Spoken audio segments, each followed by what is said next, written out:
Nekoč priljubljeno Tamovo kopališče sameva. Vse okoli mene se smeti, ljudi ni, pa poglejmo, kje je kaj. Ta vhod za mano je bil edini vhod, ki je še odprt, čeprav je ključavnica na njem gor nastavljena.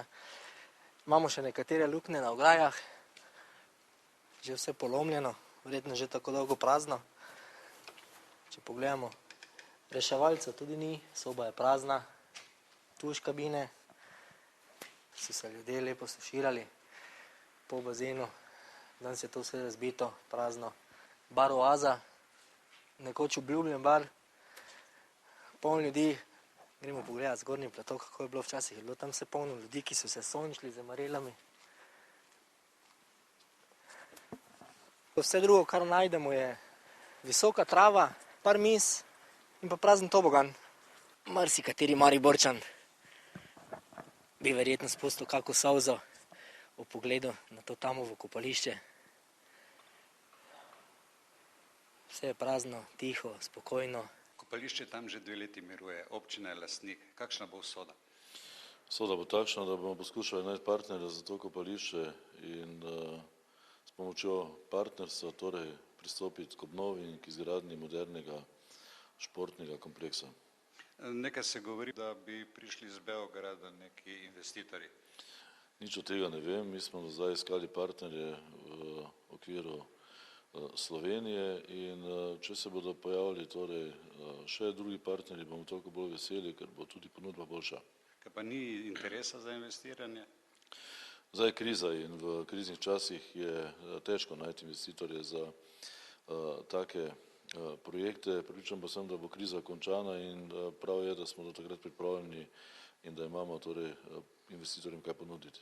Pa ni občina malo zaspala zdaj ob rešitvi problema Pristana in pa s tem, da se otoku obeta nova oblika?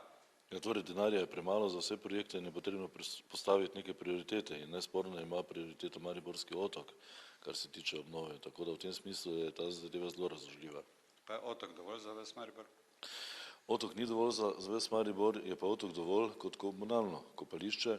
Tisto, kar Maribor potrebuje, pa potrebuje komercialno kopališče, ki ga preprosto v tem delu ni.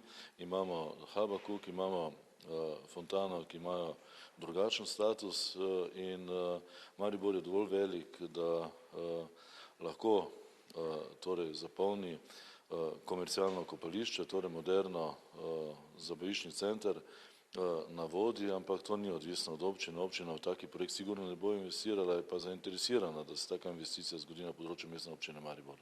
Ampak 23 kvadratnih metrov Tamovih površin, se pravi kopališča bivšega, je vseeno neuglednih zdaj.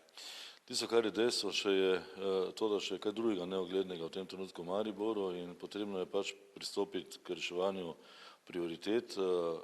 Maribor je prišel do tega kopališča glede na situacijo v bivšem Tamu. Veste, da je Mariborska občina postala lastnik zaradi neplačevanja strani Tama, tako da v tem smislu je od takrat že nekaj let minilo. Kopališče je v izredno slabem stanju, torej ni, bom rekel, racionalne podlage za to, da bi ga na silo odpirali, na silo urejali, posebej zato, ker smo prioriteto dali Mariborskemu otoku. To je to, Tamovo mesto, lepo kopališče, nekoč obljubljeno mesto Mariborčanov, zbirališče mladega in starega, danes sameva, razpada. Mogoče ga bojo pa uredili, bomo videli v prihodnosti.